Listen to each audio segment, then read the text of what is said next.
Canada, quand tu annonces ta démission et qu'en plus tu leur expliques la raison de ton projet, moi j'ai eu des réactions mais fantastiques. Ouais. Contrairement, encore une fois, à la France, Ouais. où je me souviens avoir fait un post sur Facebook en disant que je venais de poser ma dème. Ouais. Si tu voyais des messages que j'ai reçus de personnes en France qui n'ont jamais vécu, qui ne savaient même pas la vie que je vivais, mais qui venaient me donner leur avis, j'étais mais c'est fou. Je me souviens, la réaction entre les deux, elle était mais le jour et la nuit. Mais j'étais mais C'était quoi le genre de réaction que t'as eu ? Ouais, mais tu sais, peut-être que oui, ouvrir un bar, ça peut paraître fun, mais c'est très compliqué.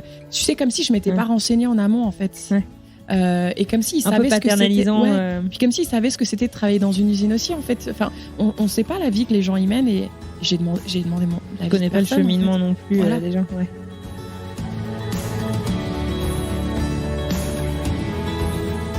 Aussi, une autre chose qu'on m'avait prévenu pendant la formation, c'est toujours avoir un plan B. Chaque décision qui est importante est un plan B. Donc moi, je m'étais dit, en plus c'était pendant le Covid, donc si j'ai le vol qui était annulé, j'avais déjà anticipé ce scénario.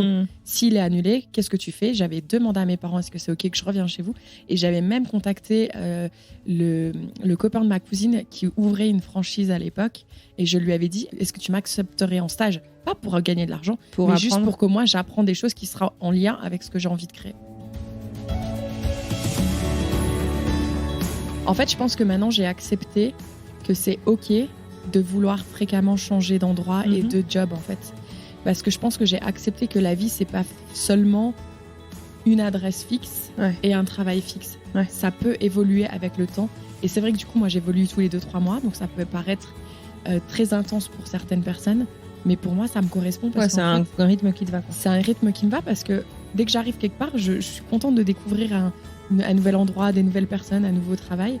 Et je pense que là, moving forward, comme ils disent les Américains, je pense que c'est ce que je vais m'amuser à faire. En fait, tous les 2-3 mois, je vais me poser quelque part, rester plusieurs mois, bouger, etc. Jusqu'à ce que je trouve un endroit. Jusqu'à ce que tu n'aies pas envie de continuer, finalement. Voilà, enfin, tu n'as pas de contrainte.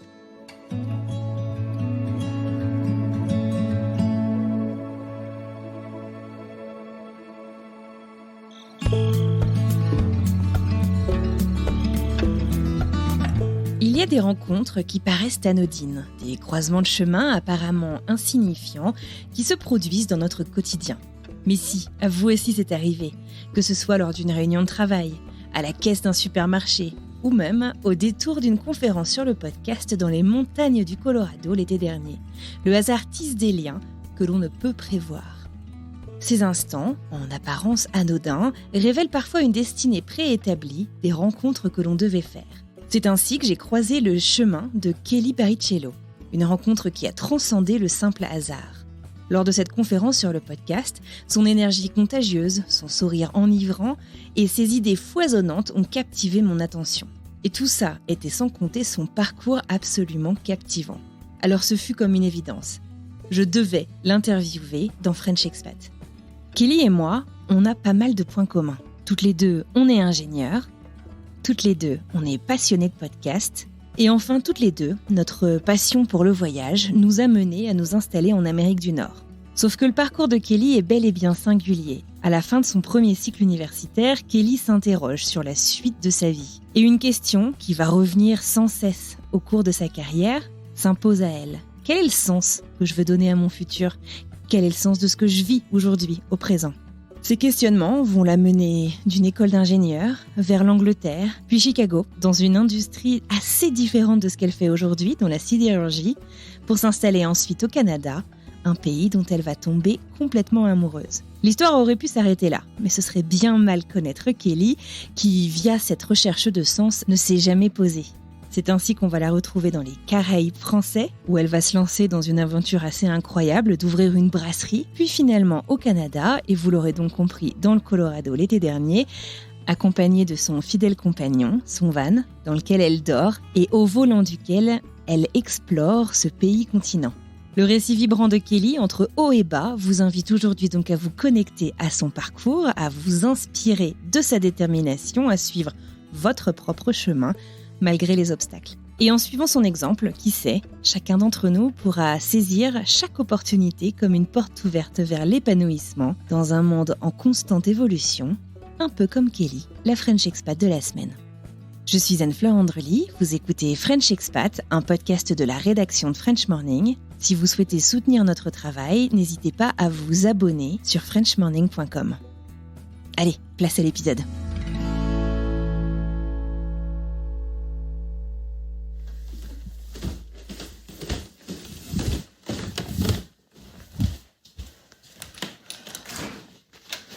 Bonjour. Ça va ? Ça va et toi? Ça se fait facilement ? Écoute, oui. Ouais. Sauf que j'ai été par là, je vais où je vais là. Ça va ? Ça va drôle? J'ai très envie de faire pipi. Écoute, c'est ton jour de chance. Ouais, j'avais peur que j'allais avoir beaucoup de bouchons, mais finalement c'était...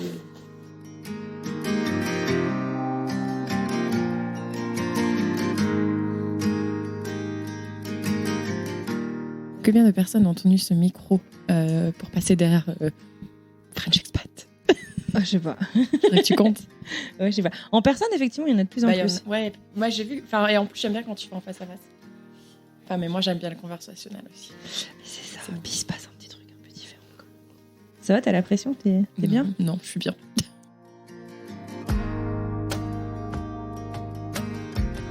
Salut Kelly, bienvenue à Highland Joy.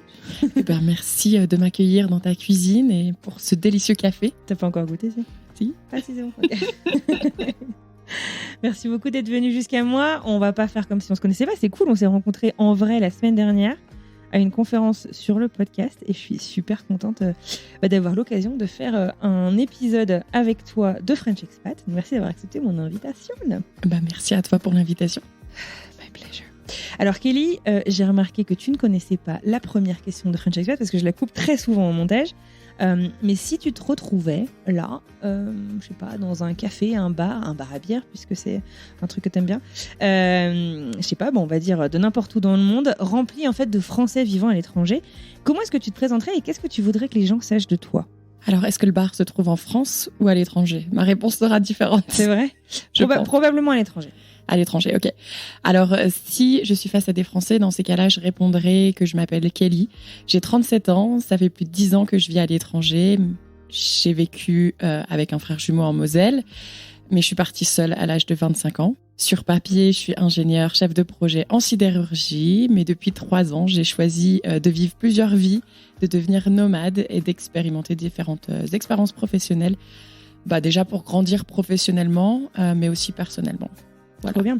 En grandissant, du coup, donc avant tes 25 ans, parce que j'aime bien avoir toujours une petite idée de ce qui s'est passé avant et de ce qui nous amène, ou pas d'ailleurs, à faire ce qu'on fait aujourd'hui. Donc c'était quoi, il y a un peu plus donc il y a 12 ans. Ressemblait à quoi ta vie et quelle a eu la part, je sais pas, du voyage ou de l'étranger dans ta vie en grandissant? Alors en fait, moi, mes parents, j'ai grandi dans une famille où on n'avait pas forcément les moyens, donc si on partait en vacances, c'était à la Grande Meute ou à Perpignan.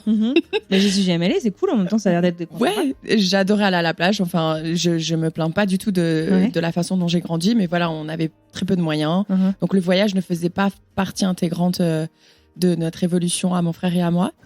Par contre, quand j'ai commencé à pouvoir gagner un peu d'argent, donc à partir de 16 ans en France on peut travailler, donc j'ai commencé à travailler à partir de 16 ans. C'était quoi ton premier job?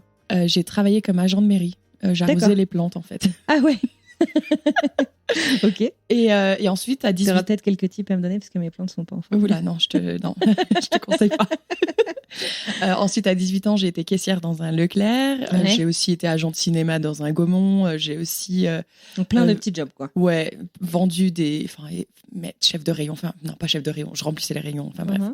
Et tout l'argent que je mettais de côté, c'était 2 choses. La première, faire la fête avec mes potes. T'étais très fêtarde? Très, très, très fêtarde. Je le suis toujours un petit peu, je pense. Et la deuxième chose, c'était des voyages. Donc, à l'époque, c'était en plus le développement de notre chère compagnie low cost. Laquelle, Ryanair ou... Oui, Ryanair. Donc, je suis allée en Angleterre, je suis allée en Suède.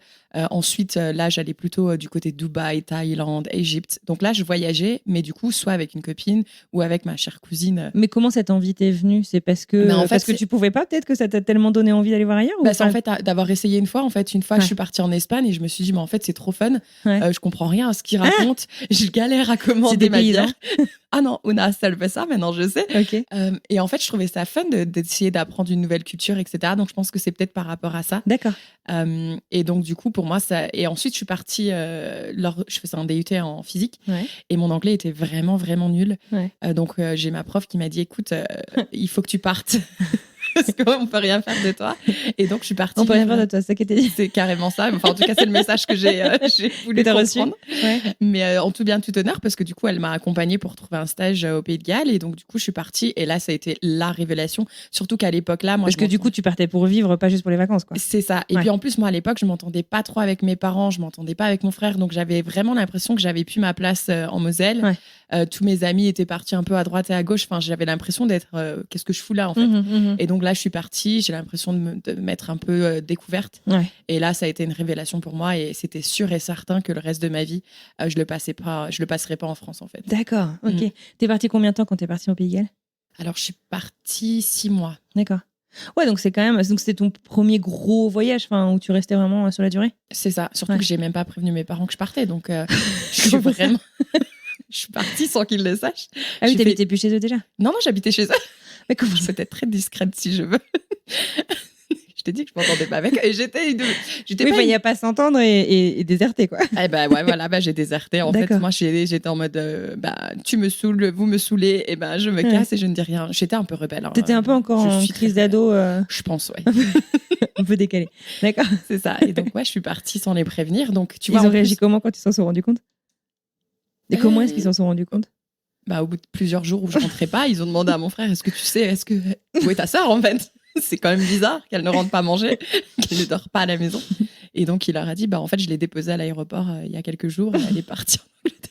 Ouais, je sais, c'est fou cette histoire. Quand j'y repense, je me dis, je suis vraiment horrible d'avoir fait ça. Mais à l'époque, j'avais envie d'être rebelle. J'espère que mon fils ne me fera jamais ça. Je te le souhaite aussi.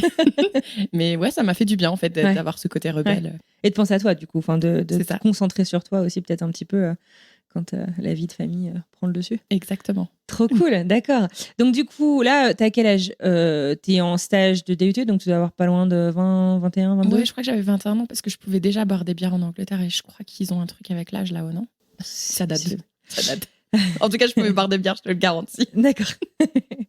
Et alors, qu'est-ce que t'as ressenti là-bas? Donc, grand sentiment de liberté. Est-ce que tu saurais te remémorer, je sais pas, le moment où t'es sortie de l'avion? C'était ta première fois, du coup, dans ce pays-là? C'était la première fois au Pays de Galles, oui. Il faisait moche, il pleuvait, mais j'étais avec une copine à moi qui faisait un DUT. Ah, cool. Donc je pense que j'étais déjà rassurée. Ouais. J'avais vraiment aucune crainte. En plus, on avait déjà trouvé un endroit où dormir. Mais par contre, une chose dont je me souviens de façon très précise, c'est que le premier mois sur place, toutes les nuits, je rêvais d'un avion qui se crache. Toutes les nuits. Donc, c'est un peu frappant. Tu te lèves le matin et tu vois un avion qui vient de se cracher ou qui explose dans les airs. Mais pourquoi je rêve de ça, en fait? Donc, ça, je me souviens très... Surtout que tu avais déjà pris l'avion pour arriver. Du coup, c'était quoi le sens de ce rêve? Alors, en fait, j'ai fait des recherches. Alors, je ne sais pas si le monde de l'Internet, à l'époque, disait la vérité. Alors, selon Google, selon le forum Doctissimo, Wikipédia, ou je ne sais plus, je rêvais d'avions qui se crachent parce que c'était un sentiment... J'avais un sentiment d'enfin pouvoir m'envoler et de me découvrir, en fait, d'être indépendante, etc. Donc, je ne vois pas du tout le rapport avec le crash. D'accord. Mais c'est ce que je me souviens. Tu te délestais d'un poids, peut-être, et pour... Voilà. D'accord, ok. Est-ce que tu as envisagé de rester au Pays de Galles à ce moment-là? Ouais, clairement, parce qu'au départ, mon stage d'Erasmus, c'était un Erasmus, du coup, parce qu'à l'époque, ça faisait toujours partie de l'Europe. Et c'était 3 mois. Sauf que je savais qu'une de mes cousines habitait à Cardiff, donc c'était à 3 heures de train de là où je me trouvais. Donc en fait, moi j'avais fait un DUT, une rentrée décalée. Au lieu de rentrer en septembre, j'étais rentrée en janvier, donc je terminais en janvier. Et je m'étais dit, puisque je ne sais pas quoi faire de janvier à septembre, si je retourne, si je poursuis, je vais demander si je peux aller vivre chez elle, en fait, et trouver un travail sur place. Et surtout, comme c'est l'Europe, du coup, tu n'as pas besoin de visa pour rester. Exactement. Ah, c'est cool ça. C'est pour ça que j'ai voulu faire cette petite précision. Donc j'ai saisi cette opportunité. Ma cousine a accepté que je vienne squatter une de ses chambres. Merci cousine. Et donc je suis arrivée, oui, merci à elle. Et donc je suis arrivée et j'ai trouvé un travail dans une entreprise qui fabriquait des gâteaux, mais j'ai même pas eu le temps de commencer, en fait. J'allais passer des concours pour une école d'ingénieur. Encore une fois, j'étais sur Google, je ne savais pas quoi faire de ma vie. Et j'ai vu qu'il y avait un concours pour une école d'ingénieur à Nancy qui allait entamer une première fois, une promo pour une école d'ingénieur en apprentissage. Et je me suis dit, pourquoi pas tester, en fait. Mais là, du coup, je suis pas restée longtemps à Cardiff au final. D'accord, du coup tu as dû rentrer, tu as été acceptée, tu as dû rentrer. Exactement, j'ai dû rentrer pour le concours. Ouais. D'accord. Ouais. Et félicitations, du coup on en déduit que tu l'as eu. Oui. C'est génial. D'accord. Et alors, un truc qui est cool dans les écoles d'ingénieurs en France, c'est quand même l'ouverture à l'étranger de manière générale. Est-ce que ça faisait partie de tes critères? Enfin, comment est-ce que tu as construit justement la suite de ton parcours par rapport à ça? Alors, premier critère, moi, je voulais une école généraliste, parce que je ne savais pas encore dans quelle voie je voulais me diriger. Deuxième critère, apprentissage pour pouvoir gagner de l'argent, pour que j'ai plus besoin de travailler comme caissière au Leclerc, pour pouvoir voyager. Et troisième critère, un stage à l'étranger. Et donc, ça faisait partie du cursus qu'en deuxième année, c'était obligatoire de partir 12 semaines à l'étranger. Si on ne part pas, on va 12 semaines 12 semaines, ouais. Ok, super. Donc voilà, j'ai cette école que j'ai toutes les cases. D'accord, bah, génial, ok. Donc du coup, te voilà en école d'ingé. Comment est-ce que tu imagines la suite du coup? Est-ce que tout de suite, tu arrives avec ta passion du voyage tout de suite en fait en tant que nouvelle étudiante, ou est-ce que bon, tu prends tes marques? Comment ça se passe?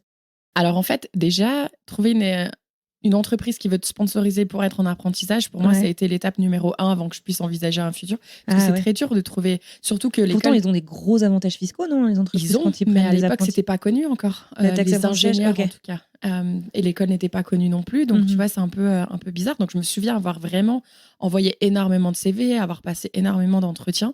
Donc moi, pour moi, l'objectif, c'était déjà de trouver une entreprise. Ensuite, une fois que j'ai trouvé l'entreprise et que j'ai commencé la première année, où là, ça a été justement très généraliste, puisque c'est ce que je recherchais, mais c'était très dur. Donc encore une fois, je ne savais même pas si j'allais passer la première année, en fait. Ouais, d'accord. Tellement que c'était compliqué. Donc à l'époque-là, je me souviens, je ne pensais même pas à mon stage à l'étranger, parce que pour moi, c'était faut que je passe les examens, en fait. Et pour l'instant, je galère. Ouais. Donc, et puis j'étais fêtarde, je te le rappelle. Donc là, oui, ça s'est pas arrêté. À un moment donné, il faut te dire bon, il a fallu faire des choix. C'est ça. Donc, et c'est seulement après, une fois que là où les choses commençaient un peu à aller plus facilement entre guillemets, où j'ai rencontré ma meilleure amie Julie, qui m'a beaucoup aidée à réussir cette école. En fait, on s'entraidait, on révisait ensemble, on faisait moins la fête. Mais je me souviens que un de nos critères, c'était on ne peut pas boire de bière le temps qu'on n'a pas fini tous nos exercices de mécanique. C'est horrible. Je passe pour une alcoolique, mais non, on buvait qu'une Heineken. C'était un peu notre façon de décompresser. T'es étudiante, quoi, c'est rien de méchant. Oui, voilà. Il faut dire ce qui est. D'accord. Et ensuite, là, une fois qu'il fallait trouver le stage à l'étranger, donc là, il faut vraiment y réfléchir. En fait, je travaillais pour ArcelorMittal, grosse entreprise. Comme apprentissage? Oui. Ouais. Donc, ils ont des entreprises partout dans le monde. Donc, c'est pas compliqué. En fait, j'ai pris la carte des usines d'ArcelorMittal, j'ai vu Chicago, j'ai dit, c'est là où je vais aller sans réfléchir. Ah ouais. Et sans regarder donc les autres. Donc, tu t'es juste basé sur la destination. Ouais. Pourquoi Chicago? Tu pouvais faire du tricot là-bas, t'en avais rien à faire. Exactement. Et je me souviens que quand je devais envoyer la lettre de motivation, normalement, la lettre de motivation, il faut quand même mettre en avant pourquoi Chicago, l'usine de Chicago, etc. J'étais, là, il va falloir que je... Il n'y avait pas de ChatGPT pour faire de la broderie. Il n'y avait pas de ChatGPT. Mais je me souviens avoir raconté un truc dans ma lettre de motivation. Comme quoi, il y a la tour John Hancock qui est au niveau architecture, c'est quelque chose d'incroyable. Donc j'ai fait croire que j'étais passionnée d'architecture et que j'avais absolument envie de découvrir. D'accord, mais en tout cas, ça a marché. Fake it until you make it. Ouais, ok. Donc du coup, ça a fonctionné. Ouais. Te voilà partie à Chicago, donc du coup, 12 semaines, pas long, presque 6 mois. Ouais. C'est ça 12 semaines, ça fait 3-4 mois. Ouais. Oui, c'est ça. Ok, ça se passe bien. Donc, du coup, est-ce que tu étais déjà allée aux États-Unis avant ça? Jamais. J'avais jamais mis un pied. J'étais jamais partie aussi loin. Enfin, quoique si j'étais partie en Thaïlande, mais en voyage.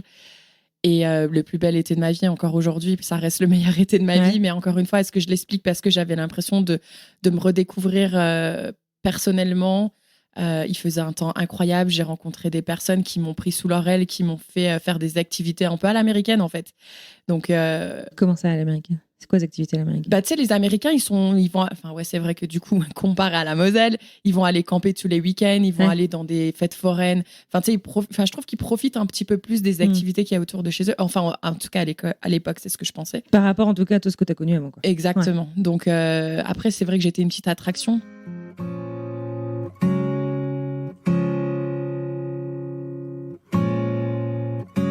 Je voudrais juste revenir sur un truc que tu as dit, toujours en fait dans cette grande découverte de moi, de la liberté, etc. Tu peux approfondir en fait là-dessus. Qu'est-ce que tu as découvert en toi en fait entre cette première expérience du coup au Pays de Galles, après aux États-Unis? Enfin, je sais pas. Qu'est-ce que tu as appris sur la Kelly que tu es peut-être aujourd'hui, que tu ne savais pas avant d'entamer du coup ce cycle ingénieur? Alors moi déjà, un des premiers critères qui va peut-être te parler puisque tu vis aux États-Unis, mais déjà le fait que l'apparence, on s'en fout. Ouais. Et moi ça, je me souviens que ça m'a marqué parce qu'en France, j'étais tout le temps au régime. tout le temps en Ouais. régime parce que je me trouvais pas assez bien, tout le temps à devoir faire mon maquillage, mes cheveux avant de sortir de chez moi le matin. Et là, en arrivant aux États-Unis, je me suis rendu compte qu'en fait, on s'en fout de la façon dont tu t'habilles, on s'en fout si t'es maquillée, tu peux sortir. En tout cas, t'as pas le même pantoufles. regard de la société. Non, c'est vrai. exactement. Ouais. Et donc moi, ça déjà, j'ai senti un poids en moins sur Ouais. moi qui était dingue en fait. Et Mhm. donc ça, déjà, je pense que ça a été important. Le fait aussi du coup que j'étais en train d'évoluer rien qu'au niveau de la langue. Ouais. Tu vois, j'avais l'impression que je faisais quelque chose. Du coup, t'es arrivé avec ton accent gallois. Oh, waouh, Oh, what are you? Ah non, l'accent français de 1000%. Non, Parce que l'accent gallois, quand tu habites aux États-Unis, quand tu parles l'anglais nord-américain, accent gallois ou écossais aussi, c'est Non, des accents assez forts. Je parlais toujours pas anglais après mes 6 mois au Pays de Galles. D'ailleurs, je ne comprenais absolument rien de ce qu'ils disaient les Américains. Pendant un mois, je ne comprenais rien. Je me souviens des fous rires qu'ils avaient. Moi, je la regardais, je disais, je sais pas ce que je viens de dire, mais ok, apparemment, je suis assez drôle. Ouais. C'était vraiment... c'était compliqué. Mhm. Mais compliqué, mais dans le bon sens où je savais que c'était pour mon bien, en fait. Ouais. Donc, je pense que ça, les 2 critères-là. Et puis aussi, peut-être que... c'était pas la première fois que je vivais seule parce que j'étais déjà partie de chez mes parents à l'époque. Mais peut-être que tu as moins de comptes à rendre ou je sais pas. Peut-être le fait que maintenant je me suis éloignée de mon frère jumeau. Mhm. Tu vois, je sais pas. J'ai l'impression que tu vis un peu plus ta Un vie. certain envol. Ouais, je sais pas si c'est très sympa de dire des choses comme ça, mais je pense que c'est ce que j'ai ressenti. Mais je pense que la pression et la façon, tu vois, je pouvais manger ce que je veux et qu'il y a personne qui me dit ouais, tu devrais pas manger une deuxième assiette. T'es De assez pas avoir grosse. honte de manger Tu en vois, des public. fois, en France, tu vois, on m'a déjà Ouais. fait des réflexions comme ça et quand j'y repense, je me dis mais c'est horrible de dire ça à Ouais. des gens. Et là, j'avais pas du C'est tout. clair. Au contraire, les gens, ils me disaient ouais, vas-y viens, je vais aller te faire tester tel truc. Et puis moi, j'adore ça manger. Ouais. Donc bah oui, je peux en Puis faire t'as pas ce en que je avoir veux. honte. Ouais. Exactement. Ouais. D'accord. Donc en gros, grande acceptation de toi, grande liberté. La vie est belle et du coup, Exactement. tu te dis rapidement, j'en veux plus. J'en veux clairement plus. Et d'ailleurs, à la fin de mon stage, quelques jours avant mon départ, on m'a proposé de me garder pour ma dernière année d'apprentissage et que je fasse mon mémoire, en fait, à dans distance. l'usine. Voilà. D'accord. Chose que j'ai refusée pour 2 raisons. Déjà, je m'étais engagée en France. Donc, pour moi, quand tu t'engages dans quelque Tu chose... t'es engagé auprès de quoi? De mon entreprise en France, en fait, ils m'ont pris De pendant... l'autre filiale, quoi, fin du siège. on m'a engagée pendant 3 ans. J'avais un projet de fin d'études. Pour Mhm. moi, il y avait déjà un projet, il y avait un tuteur. Donc, pour moi, la moindre des choses, c'est de finaliser son truc. Et puis, parce que j'avais pas envie de le faire en anglais non plus, je me disais, oui, D'accord. là, j'ai bien évolué, mais de là à en faire un mémoire, quand même pas. Tu vois. Mhm. Ouais, d'accord. Donc, je leur ai dit, si vous êtes sérieux et que vous êtes intéressé par m'embaucher éventuellement, dans un an, je serai disponible, Ouais. en fait. Et c'est ce qui s'est passé. Un an après, j'ai renvoyé un email en disant, voilà, Salut, je suis prête. j'approche, c'est la fin là, qu'est-ce que vous attendez? Et puis ça a tout de suite été négociation par rapport au contrat de travail, un peu davantage d'expat quand même. Mhm. Parce que même si j'ai pas eu un contrat d'expat, j'ai quand même eu mon billet d'avion qui a été payé. Ah, sympa. Ouais, conteneur aérien, conteneur Ah, sympa, c'est vachement sympa. marin, ouais, donc c'était quand même sympa, quoi. Donc, container, pour ceux qui comprennent pas, c'est le déménagement, quoi, en gros. C'est ça. Donc j'avais pas grand chose étant étudiante, Ouais, mais c'est le quand peu même que j'avais, je les ai sympa pris de quand même. pas avoir juste une valise. Clairement. Enfin, en tout cas, d'avoir le choix. Si tu veux faire partir qu'avec une valise, tu peux, mais d'avoir le choix, c'est Ouais, à cool. refaire, je serais partie qu'avec une valise. Moi, je trouve, pour avoir déménagé comme ça pas mal de fois, je trouve que ça nous alourdit physiquement, certes, de trimballer plein de choses, mais des fois, justement, on parle de liberté, de se sentir libre. C'est. J'ai un peu du mal à l'exprimer, mais ça, it weighs you down. Enfin, tu vois, t'as plus d'inertie, c'est plus difficile, je trouve, de se mettre en mouvement, d'être spontané avec plein de choses quand ta maison est remplie de trucs, quoi. Carrément. Enfin, moi, là, je me souviens d'un truc tout bête que j'ai embarqué avec moi. C'est un carton avec toutes mes photos de jeunesse. Ouais. Ce carton-là, il est dans une cave chez des amis. Ouais. À Chicago. Au Canada. Au Canada, ouais. Et tu vois, je me dis pourquoi je l'ai pas laissé chez mes parents, en fait. Ouais. Eux, ils bougent pas. Ouais. C'est beaucoup plus simple. Et quand j'y retourne, Tu leur as dit, du coup, que t'as déménagé? Ils savent que. Oui, quand même. De toute façon, quand je suis revenue de mon stage à Chicago, je leur ai dit, c'est sûr et certain, là, je reviens un an et je repars. Ah ouais, d'accord. Tout le monde était au courant. Ouais. Au fond de tes tripes, quoi. Ouais. D'accord, ok. Je suis très vocale aussi par moment. Du coup, donc, tu viens faire t'es revenu combien de temps, du coup, quand t'as été embauchée? Je suis revenue en janvier 2012 et je suis partie en novembre 2014. Et donc oui, du coup, je suis revenue et là, pareil, l'installation s'est très bien déroulée. J'ai vécu des mois incroyables. J'ai rencontré mon premier Américain. J'ai vraiment découvert la culture. Comment ça, mon premier Américain? Ouais, le premier et le seul d'ailleurs. Ton premier amoureux mon américain, premier tu veux dire? amoureux Oui, américain. voilà, c'est ça. Oui. Parce que ça fait quand même un moment que t'étais aux US, quoi. Je me disais, tiens. Oui. Non, quand je suis arrivée la première fois, non. Ouais. Ah oui, je vois ce que tu veux dire. Un US, Américain. T'as quoi. pas rencontré Oui, c'est ça. d'Américain. Ok. Je veux te dire ton premier mec, quoi. Mon Ok. premier mec D'accord. américain. Ok. Donc je trouve que parce que c'est sympa, et toi tu le sais hein, par expérience aussi, c'est que quand tu sors avec un Américain, du coup, tu découvres une autre facette de la culture et puis tu te fais inviter à un Thanksgiving. Là, t'es vraiment dans la famille. Enfin, tu vois ce que je veux dire. Et donc, ouais, c'était sympa. Mais au niveau du travail, c'était très, très, très intense. Tu travaillais en usine, du coup ? Je travaillais en usine. C'est un rythme, que tu sois aux US ou en France, j'imagine, qui est très compliqué aussi. Enfin, qui est Oui, physique. après, j'ai jamais vraiment travaillé en tant qu'ingénieur en France en usine. Enfin, j'étais en apprentissage. Mais là, je trouvais que les États-Unis, c'était un level supérieur, surtout pour une femme. Au niveau des horaires, en fait. J'étais là à 6h30 le matin, je partais pas avant 18h. T'as quasiment pas de pause à midi. Enfin, tu vois, tu sors pas pour aller manger, prendre ton temps. Le week-end, t'es toujours sur ton téléphone à répondre à des emails. C'était intense, quoi. Et en tant que femme, moi, je me voyais pas du tout évoluer dans l'entreprise parce que je voyais bien que d'autres femmes n'avaient pas été évoluées. Partaient ou soit elles évoluaient pas, elles avaient accepté qu'elles évolueraient pas et que elles auraient ce poste-là jusqu'à la retraite. Et pour moi, c'était hors de question. Et en plus de ça, à l'époque, on avait énormément de difficultés sur l'usine. D'ailleurs, j'ai bien fait de partir parce qu'ils ont vendu.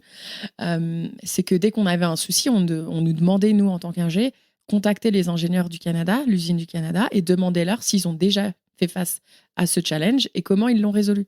Ah oui, des solutions high-tech. Voilà, je me dis, attends, si eux, ils savent, qu'est-ce que je fous là, moi Pourquoi je vais pas apprendre chez eux, en fait Et donc, c'est pour ça qu'ensuite, je suis partie au Canada. Chez eux. Dans l'usine. D'accord. C'était simple d'un point de vue visa, etc., immigration parce que du coup, la première fois, ils t'ont fait quoi ? Un J1 ou un truc comme ça pour venir ? Ouais, c'est simple parce qu'en plus, tu es un avocat. Et puis, ce qui est sympa avec le visa américain, c'est que tu l'obtiens à l'ambassade américaine de Paris. Donc, tu l'as déjà en poche avant de partir, ce qui n'est pas le cas pour le Canada. D'accord. Où là, ça a été un petit peu plus challengeant parce que du coup, je pense que je sais pas si je t'ai déjà raconté l'histoire, mais en passant la douane, on m'a refusé mon permis de travail, donc on voulait pas que je passe la douane en fait. Mais moi, mon camion avec mes affaires était déjà parti. Enfin, j'étais dans ma voiture en train d'arriver pour commencer une nouvelle vie. Ah oui, tu passais la frontière terrestre. Voilà, t'es obligé de passer là sur place qu'on te le donne. Pareil pour les Français qui arrivent en France, enfin qui arrivent au Canada. Du coup, ils doivent prendre le vol et c'est seulement une fois sur place qu'ils vont l'obtenir. Qui donnent tous leurs papiers à la douane pour arrêter. Exactement. Donc s'il y a une erreur dans ton dossier, eh ben tu fais demi-tour. Et là, t'as fait quoi quand on t'a refusé cet accès-là ? Et du coup, j'ai appelé l'avocat en fait. J'ai appelé l'avocat en lui disant il y a un problème dans le dossier, je sais pas ce qui se passe, on veut pas me le donner. Donc ça a duré 3 heures, je sais pas ce que l'avocat a fait dans mon dos. Moi, je me souviens être assise dans la salle d'attente à attendre. C'était où que tu passais la douane ? J'étais près de Détroit. D'accord. Parce qu'il m'avait dit passe à Détroit, c'est un gros centre. Un gros centre, donc ce sera plus facile. Mais du coup, je me souviens que c'était stressant en fait. Et puis finalement, je suis passée et je me souviens que la première chose que j'ai fait, comme j'aime manger mes émotions, c'est que j'ai été manger une poutine au McDo juste après la frontière. Donc ce n'est pas un mythe, il y a de la poutine au McDo. Enfin, Oui. Alors, c'est quoi la poutine pour les gens qui connaissent pas ? La poutine, c'est des frites avec une sauce brune de viande.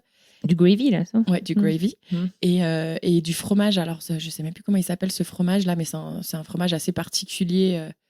Je crois qu'ils en font aussi aux États-Unis, tu peux en trouver. Qui est un peu dur, un peu comme un plastique comme ça, mais comme c'est mis au four, c'est vrai que la sensation dans la bouche, ça fait un peu du plastique. Mais comme ils le mettent au four, ça Tu le vends vachement bien. Ouais, je sais. Non, c'est vrai que ça donne pas envie. Mais je vous jure que c'est trop bon. C'est vrai que les McDo, c'est marrant.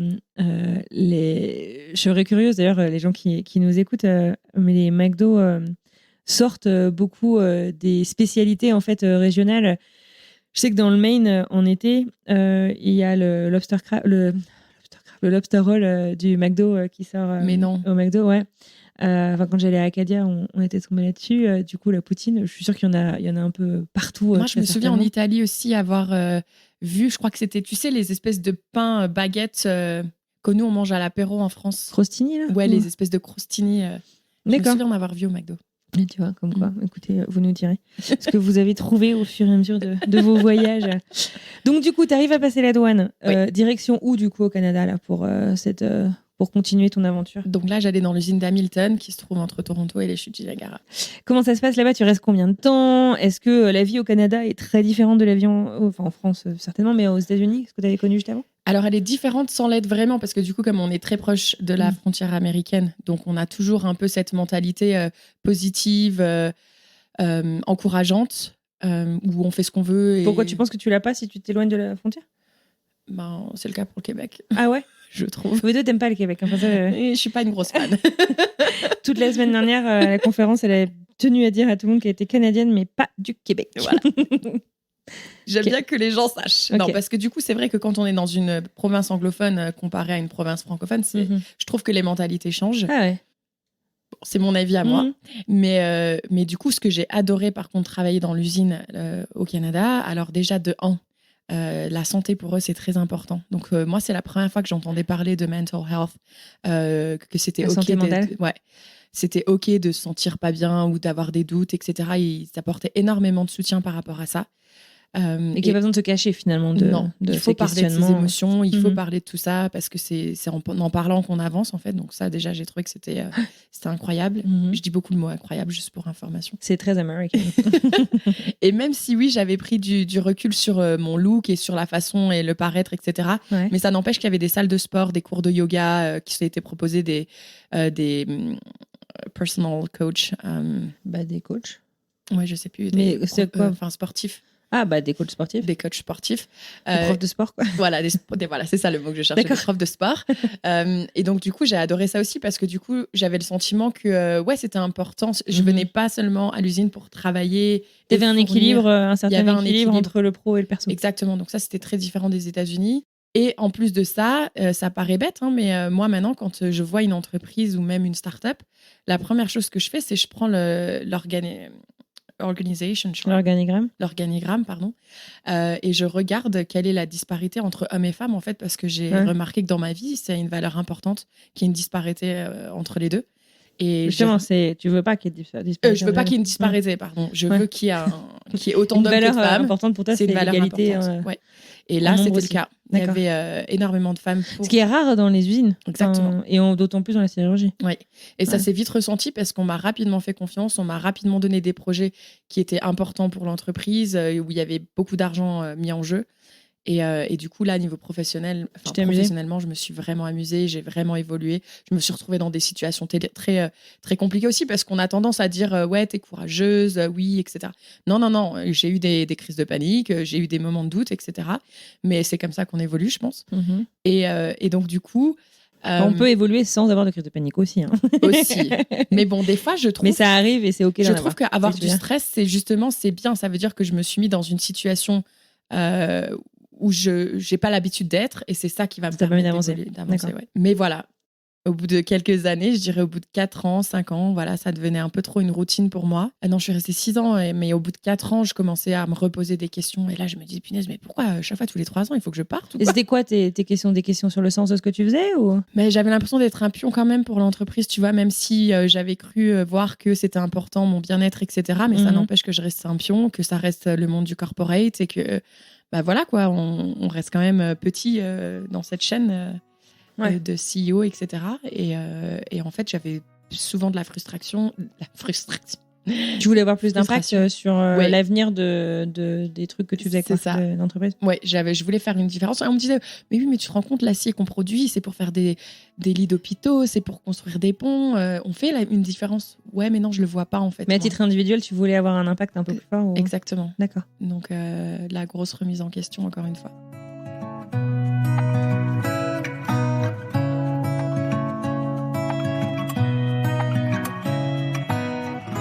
Comment se passe cette remise en question ? Parce que comme c'est pas la première fois que tu passes par là, est-ce que tu restes toute seule un peu à réfléchir ? Comme tu dis, tu as eu de nouvelles... pas de nouveaux outils, mais tu as été un peu ouverte finalement au questionnement sur la santé mentale aussi. Comment est-ce que ça s'organise ? Comment ça s'articule ? Est-ce que tu arrives à l'extérioriser, à en parler autour de toi ? Pas vraiment, parce que déjà, j'ose pas trop en parler au Canada parce que c'est mes collègues la plupart du temps, mes amis. Donc je me dis, bon, j'ai pas envie non plus que le mot... on commence à dire, ah, Kelly, tu sais, elle est en train d'envisager de partir. En parler en France non plus, parce que là, on me répond, mais qu'est-ce que tu te plains ? Tu gagnes bien ta vie. On t'a dit ça ou est-ce que c'est toi qui te mettais des barrières à dire, on va me dire ça ? On me l'a dit. Parce que tu te plains quand même de ce que tu as... on me l'a dit, oui, mais pourquoi tu te plains ? On se plaint comme on se plaint pas aussi. Enfin, je veux dire, c'est la vraie vie, quoi. C'est exactement. Comme que tu habites en Bretagne ou à Montréal, il y a des trucs qui vont, des trucs qui vont pas. Enfin, moi, en tout cas, j'ai l'impression que pour les Français qui sont restés en France, qui sont jamais partis vivre à l'étranger, qui ont peut-être pas eu ce courage de partir, mais ils ont l'impression... Ou pas eu envie, même. Ouais, ou pas eu l'envie, exactement. Nous, on dégage une image de... Ouais, mais nous, ce qu'on est en train de vivre, c'est... Je vais pas redire incroyable, mais c'est quelque chose d'unique. Ouais. On n'a pas le droit de se plaindre, en fait. T'as jamais eu ce sentiment-là? Peut-être qu'on n'a jamais osé me le dire. Oui, peut-être, ouais. Mais Mais c'est pas la première fois que j'entends ça, effectivement. Ok, donc c'est pas moi. Non. C'est pas que mon entourage. Mais donc du coup, ça a été compliqué. Je me souviens avoir été sur Google, encore une fois, et chercher des livres de développement personnel. Ah oui, je t'avais entendu en parler sur le podcast de Mathilde. Ouais. Donc, développement personnel, j'ai voulu même envisager prendre un coach, mais à l'époque, j'avais pas envie d'investir par rapport à ça, parce que pour moi, à l'époque, dépenser de l'argent, c'était acheter des biens matériels ou un billet d'avion. Et au final, ça a été très compliqué, ça a pris des années, jusqu'à ce que je commence un peu à écouter les podcasts. Hein. Les podcasts, pour moi, ça a été un gros changement, parce que là, du coup, tu entends des témoignages de personnes qui t'expliquent, si tu veux que ça change, il faut que ça bouge, en fait, mais t'es le seul qui peut faire ça. Et comment est-ce que tu as trouvé des podcasts, justement, qui pouvaient t'aider là-dessus? T'as une idée de quel podcast, justement, je sais pas, qui pourrait aider des gens qui nous écoutent? Moi, j'écoutais beaucoup des podcasts voyage. Dès le début, oui, forcément. Ouais, parce que ça me permettait de m'évader, en fait. Et en fait, ou même des podcasts de changement de vie. Mais ce qui me frustrait dans ces podcasts, c'est que ils attaquaient pas l'étape première, c'est comment tu as le déclic et comment est-ce que tu lâches tout en action. Ouais. Eux, ils parlent tout de suite de oui, je suis partie, j'ai fait ça, ouais. Et ils parlent de la suite. Donc, ça a été compliqué. Et ensuite, je sais pas si tu connais Rachel Hollis, mais elle avait écrit un livre qui s'appelle Girl Wash Your Face. Et c'est vraiment, elle se battait pour faire réaliser aux femmes que si c'est possible, mais c'est à nous de faire bouger les choses et d'arrêter de se cacher derrière des excuses. Et elle a fait une conférence qui s'appelle Rise. D'ailleurs, il y a un documentaire que j'invite les gens à aller voir sur YouTube qui est vraiment inspirant. Et en fait, c'est en allant à sa conférence avec des copines, que j'avais commencé quand même à en parler un peu tout doucement à des copines autour de moi. Et là, je me suis dit, ouais, en fait, il faut que ça change.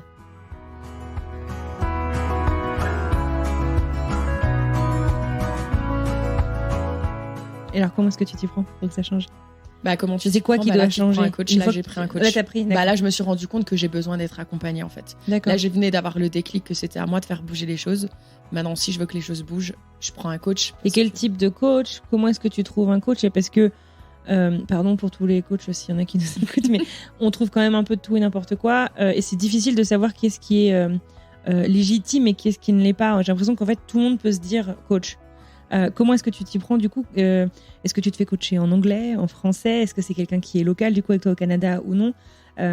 Et quels sont tes objectifs concrets, quoi? Genre tu vas le voir en disant ok, je veux que ça arrive. Alors c'est le bouche à oreille pour moi, c'est très important. Ouais. Les retours d'expérience. Donc moi j'avais ma meilleure amie Julie qui est française, qui vit en France. Je savais que sa sœur était passée par là, donc elle m'en avait parlé. Écoute, échange voir avec ma sœur, voir si elle a peut-être des conseils. Et ensuite donc j'ai contacté Émilie.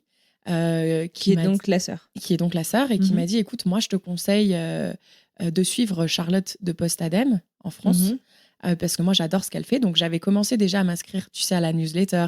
Ils ont un groupe privé Facebook et tu sais, t'es toujours en garde, en veille dans le sens où tu lis les newsletters, tu suis un peu tous les posts, mais tu sais, tu restes discret en fait. Tu es juste en observation. Donc déjà, tu sais, je commençais. C'est une phase très importante, je pense. Et donc, comme moi, j'étais dans cette étape de je dois poser ma DEM, en plus, avec une entreprise qui s'appelle Postadem, je commençais à suivre des lives qu'elle faisait et je me rendais compte que oui, en fait, elle me parlait, cette femme. Même si je t'avoue qu'en voyant son profil, je me disais, ouh là là, ça c'est le genre de nana, je sais pas, tu sais. Pourquoi? C'est quoi son profil? Elle est super jolie, elle a l'air super heureuse. Je me dis, moi, je me retrouve pas dans ce genre de personnage, en fait. Ah, genre, tu t'identifiais pas parce non, que. Je m'identifiais. Oui, après, c'est vrai que. Non, mais on a tous nos blocages perso. Hein, mais on choisit un livre par sa couverture, en général. Une bouteille de vin par le logo qu'il y a dessus. Non, ça c'est très américain de choisir une bouteille de vin juste par l'étiquette. Moi aussi. Mais donc, du coup, voilà. Et donc, j'ai décidé d'aller avec cette entreprise-là. D'accord. Et donc, elle t'a fait un coaching one-on-one? Alors, à l'époque, parce que ce Covid a commencé à cette époque-là, en plus. D'accord. Donc là, on est début 2020. Ouais. Donc, t'es toujours au Canada? Je suis toujours au Canada, je travaille toujours pour mon entreprise. Ouais.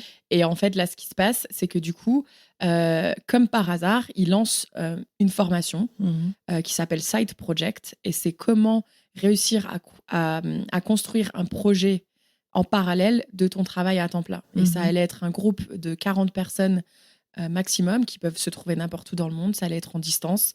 Ça allait être un programme que tu suis à ton rythme, en fait, une formation digitale comme on en trouve beaucoup maintenant. À l'époque, ça a commencé. Ouais. Et donc, du coup, j'ai commencé cette formation je crois que c'était début juin 2020. Et un mois après, je posais ma DEM, alors que normalement, tu es censé poser ta DEM 3 mois à la fin de la formation. Moi, non, je n'attendrai plus. Et c'était quoi ton idée d'un side project à ce moment-là? Parce que je sais après ce que c'était, mais c'est devenu assez clair pour toi rapidement ou... Alors, en fait, quand j'ai fait mon appel découverte avec Charlotte, je savais que je voulais ouvrir un bar à bière en Guadeloupe. Je savais oui, d'accord. C'était quand même très clair. C'était très clair. Ouais. Sauf que sa formation, ça demande de faire une étude de marché, ça demande de questionner des gens qui se trouvent dans le pays où tu souhaites lancer ton projet. Donc, moi, c'était pas possible.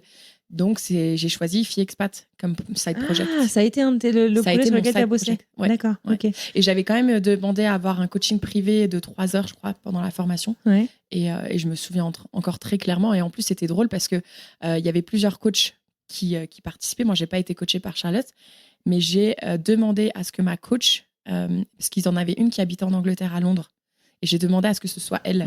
Parce que, tu vois, tu m'as posé la question en anglais ou en français. Moi, je voulais frangler. Je dis, j'ai pas envie que quand je parle, je dois réfléchir dans quelle langue je dois te parler. J'ai envie que ça sorte naturellement. D'accord. Et là, si je parle avec quelqu'un qui parle franglais, on peut avoir des conversations. C'est la langue émotionnelle finalement pour toi. Exactement. Ouais. Donc du coup, je me souviens avoir travaillé avec elle. Alors, tu dis Fille Expat, je ne sais pas si tout le monde sait de quoi il s'agit. Fille Expat, c'est un podcast dans lequel tu donnes, on va voir si moi je ne suis pas une bonne pitcheuse, mais dans lequel tu donnes la parole à des femmes, uniquement à des femmes qui ont décidé de partir vivre à l'étranger. Parfois elles sont revenues, parfois elles sont encore là-bas, et tu as fait une organisation par saison, j'ai bien écouté, oui. en fonction de où tu te trouvais dans le monde. Puis, tu t'es concentré après sur différentes régions où se trouvaient les gens à qui tu voulais parler. Exactement. J'ai bon, j'ai pas bon. T'as plutôt bon. Okay. J'ai essayé aussi que du coup, parce que du coup, je suis allée chercher des femmes pour qu'elles puissent m'aider moi aussi dans cette quête en fait et dans ce changement. Mais je voulais que les épisodes de podcast et mes échanges puissent servir à d'autres femmes. Donc, je me suis dit, si je veux aider un maximum de femmes, il faut qu'un épisode traite d'un pays. Ouais, tu vois, c'est pour ça aussi que j'étais partie sur cette logique de un épisode, un pays, parce que je voulais aider un maximum de personnes. D'accord. Et le podcast, c'est aussi un outil merveilleux quand tu te poses beaucoup de questions, parce que ça te donne d'une certaine manière, en tout cas moi je sais que je l'ai vécu comme ça au début, la légitimité d'aller poser des questions à des personnes à qui tu n'aurais peut-être pas forcément accès, qui n'accepteraient pas forcément d'aller juste boire un café avec toi parce que tu as des questions à leur poser. Clairement. Et c'est hyper précieux.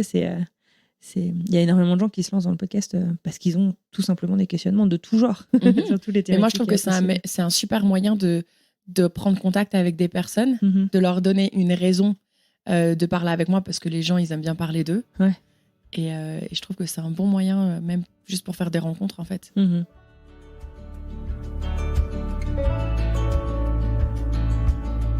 Tu te fais coacher sur Fille Expat. Nous voilà fin été 2020. Tu as posé ta démission. La démission au Canada, ça doit être comme aux États-Unis, c'est-à-dire qu'on ne donne pas 6 mois de préavis. 2 semaines après, tu es out. Je leur ai donné 3 mois. 3 mois, ah sympa. D'accord. J'étais sur un énorme projet. Ouais. Vraiment. Donc pour leur donner le temps de se retourner. J'avais un rôle très important. Ouais. Donc ça aurait été impossible de me remplacer en 2 semaines. Je ne veux pas me vanter ou me lancer des fleurs. Mais moi, je me voyais. En fait, quand je pars d'une entreprise. Tu voulais faire ça proprement, quoi. J'aime bien partir proprement. Ouais. Et surtout que je respecte mon entreprise et mes collègues. Et toi, du coup, ça te donne 3 mois pour savoir comment te lancer sur la suite. Parce que, lancer un podcast, c'est super cool. Mais je veux dire, corrige-moi si je me trompe, mais du coup, tu leur donnes 3 mois. Tu vas pas toucher le chômage ou quoi que ce soit. Parce que tu es au Canada. Au Canada. Il y a quelques avantages sociaux, mais on va pas se mentir, il n'y en a pas vraiment, à part la santé au Canada peut-être. En France, puisque tu bossais à l'étranger, t'as rien qui t'attend non plus. Et vivre du podcast, ça se saurait si c'était simple. Je veux dire, s'il suffisait juste de lancer dans le podcast. Du coup, t'envisages comment la suite, quoi, parce que t'as 3 mois du coup pour essayer de préparer ton atterrissage, de rebondir. C'est ça. Alors avant d'en arriver à là, j'ai envie de dire un petit truc. C'est que au Canada, quand tu annonces ta démission et qu'en plus tu leur expliques la raison de ton projet, moi j'ai eu des réactions mais fantastiques. Ouais. Contrairement, encore une fois, à la France, où je me souviens avoir fait un post sur Facebook en annonçant, j'arrive pas à parler, en disant que je venais de poser ma DEM. Ouais. Si tu voyais des messages que j'ai reçus de personnes en France qui n'ont jamais vécu, qui savaient même pas la vie que je vivais, mais qui venaient me donner leur avis, j'étais mais c'est fou. Je me souviens, la réaction entre les deux, elle était mais le jour et la nuit. Mais j'étais mais C'était quoi le pourquoi genre de réaction que t'as eu? Ouais, mais tu sais, peut-être que oui, ouvrir un bar, ça peut paraître fun, mais c'est très compliqué. Tu sais, comme si je m'étais pas renseignée en amont, en fait. Ouais. Et comme s'ils Un peu savaient ce que c'était. paternalisant. Ouais. Puis comme s'ils savaient ce que c'était de travailler dans une usine aussi, en fait. Enfin, on sait pas la vie que les gens y mènent et j'ai demandé mon. Tu connais pas le cheminement en fait. non plus Voilà. des gens. Ouais. Donc je voulais juste rebondir par rapport à ça, que la réaction, elle a été vraiment, vraiment unique. Donc très soutenant au très Canada. Positive, ouais, au Canada. Et donc dans la formation que j'avais suivie avec Charlotte, il y avait une semaine où il y avait une étape très importante. C'était le bilan financier, mais d'un point de vue perso, en fait, te protéger financièrement. Ouais. Donc déjà, revois comment toutes tes dépenses, diminue tes dépenses là maintenant tout de suite parce que tu sais que tu vas poser ta dème. Mais moi, j'avais déjà de l'argent de côté quand même. Hein. Je mettais de l'argent de côté pour acheter une maison. Donc, je partais pas avec 0 sur le compte en banque. Et en fait, je me disais, si en plus, une fois que j'arrive en Guadeloupe, j'arrive à essayer de diminuer mes dépenses, je peux m'en sortir pendant plusieurs mois. Et aussi, une chose qui me rassurait quand même beaucoup, faut se l'avouer, c'est qu'au final, j'ai toujours un diplôme d'ingénieur et un CV avec une expérience qui est quand même pas rien. Donc, je me dis, si vraiment financièrement, tu pourrais toujours rebondir et trouver du boulot. Et il y a toujours papa et maman qui sont là si on a vraiment besoin d'aide. Ah ouais, on peut partir sans les prévenir. Par contre, on peut revenir. Non, mais depuis, on a quand même une relation qui est beaucoup plus fusionnelle, j'ai envie de dire. Coucou papa, coucou maman. Oui. D'accord. Ok. Donc du coup, tu prépares grâce à cette formation ton retour. Tu rentres en France du coup. Enfin, je veux dire, où est-ce que tu prévois de partir directement vers la Guadeloupe? Non, j'avais pris un aller simple Montréal-Guadeloupe parce qu'il y avait des vols simples depuis Montréal, pas de Toronto. D'accord. Sauf que comment te dire que 2 jours avant le départ, deuxième confinement annoncé en France et que mon vol a été annulé pour une durée la Guadeloupe, c'est la France. D'accord. Exactement. Donc là, Air Canada me disait, c'est soit vous attendez, mais j'ai bien fait de pas attendre parce qu'ils n'ont pas remis les vols avant 1 an et demi, je crois. Ou soit vous rentrez à Paris et de Paris, vous pourrez repartir en Guadeloupe. Donc vive l'empreinte carbone. Et donc je me suis dit, en fait, j'ai pas le choix parce que moi, là, à ce moment-là, je dors sur le canapé d'une copine à Montréal. Je viens de vendre ma voiture, j'ai plus rien. J'ai qu'une valise. T'es prête à partir, quoi. J'ai une valise avec des habits d'été. L'hiver approche. Il faut que je parte. Ouais. Et donc je suis rentrée chez papa-maman. D'accord.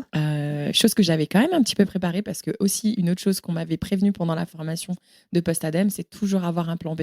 Chaque décision qui est importante et un plan B. Donc moi, je m'étais dit, en plus c'était pendant le Covid, donc si j'ai le vol qui était annulé, j'avais déjà anticipé ce scénario. S'il est annulé, qu'est-ce que tu fais? J'avais demandé à mes parents, est-ce que c'est OK que je revienne chez vous? Et j'avais même contacté le copain de ma cousine qui ouvrait une franchise à l'époque et je lui avais dit, est-ce que tu m'accepterais en stage? Pas pour gagner de l'argent, mais juste pour que moi, j'apprends des choses qui seront en lien avec ce que j'ai envie de créer. D'accord, ok. Donc, il y avait un petit plan B. D'accord, alors du coup, tu restes combien de temps en France? Comment est-ce que ça se passe, ce retour? Très compliqué, parce qu'on est confiné, que du coup, je me retrouve... Puis tu rentres chez tes parents après la liberté aussi T'as beau les aimer, etc., c'est pas toujours facile, j'imagine? Non, c'est pas facile du tout. Surtout qu'à l'époque, en plus, je continuais toujours à beaucoup travailler ou m'investir sur le podcast qui n'est pas encore très connu en France. Donc les gens ne comprennent pas pourquoi je passe autant de temps derrière un ordinateur à développer quelque chose qui ne me rapporte rien. Après, il y a une passion aussi. Ouais, mais ça, est-ce que les gens comprennent que ça peut être une passion? Je sais pas. Moi, on me disait plutôt pourquoi là tu cherches pas un travail, pourquoi tu demandes pas à Arcelor là de te réembaucher, c'est juste ici pour gagner de l'argent et peut-être après avoir du chômage. Sauf que j'ai essayé, j'ai remis à jour mon CV, mais rien que l'idée de lire des annonces, j'avais, je te jure, envie de j'avais envie de vomir. C'était vraiment une sensation horrible. Je me suis dit non, j'ai pas fait tout ça pour retourner là-dedans en fait. Et pour moi, l'aspect financier, il était plus attrayant. Donc je suis restée 2 mois. J'ai fait mon stage du coup chez mon cousin. J'ai envie de l'appeler mon cousin. J'ai adoré et ça m'a confortée. C'est une franchise de quoi? Ça s'appelle Paye ta crêpe. D'accord. Ils font des crêpes. Donc j'ai adoré parce que du coup j'ai appris le côté business plutôt que le côté vente. Et donc là je me suis aussi rendu compte que l'entrepreneuriat c'était quelque chose qui me motivait. Et même si ça a ses challenges, mais du coup j'étais vraiment confortée dans cette idée-là. Et début janvier, j'ai pris mon vol aller simple Paris-Guadeloupe. D'accord. Et comment est-ce que tu avais choisi la Guadeloupe? On s'est pas arrêté là-dessus. Guadeloupe, comment je l'ai choisi? Alors, plusieurs critères. Premier critère, je voulais rester du côté de ce côté du monde, proche de l'Amérique, proche de l'Amérique du Sud, etc. Donc déjà, ça te limite sur le globe. Hémisphère Nord et Amérique du Nord. Ouais, tout ce qui est côté américain. Ensuite, je voulais que ce soit l'été 8 mois dans l'année. Ah, d'accord. Pourquoi? Parce que j'en pouvais plus de l'hiver. Après avoir vécu à Toronto, C'est ça. Ok. Chicago inclus. J'en pouvais plus de l'hiver. J'avais envie de retourner en territoire français parce que mon papa allait prendre sa retraite. Donc je me suis dit, ça serait bien que je retourne quand même dans un territoire français parce que tu sais qu'on se pose tous la question en tant qu'expat à un moment donné, est-ce que je rentre en France pour me rapprocher de ma famille parce qu'ils vieillissent? Et donc là, je me suis dit, bah, c'est nickel, comme ça, si je vais. Donc là, les choix, il me reste Guadeloupe, Martinique. C'est super pour eux, être à la retraite et venir passer quelques mois sur les îles, c'est facile. Donc ensuite, j'avais prévu en avril 2020 un vol Martinique-Guadeloupe. Je devais aller visionner les 2 îles. J'avais prévu de rencontrer des personnes avec qui échanger. Malheureusement, je ne te fais pas de dessin, vol annulé. Donc là, je ne me voyais pas attendre et je me suis dit, pourquoi la Guadeloupe? Je voyais qu'il y avait l'esprit, c'était plus diversifié que la Martinique. Chose que je peux dire aujourd'hui après avoir visité aussi la Martinique. Et je me retrouvais plus dans ce que je recherchais en Guadeloupe. Donc du coup, j'ai décidé de partir là-haut. D'accord, Voilà. ok. Et tu y étais déjà allée auparavant? Non, jamais. Ah ouais.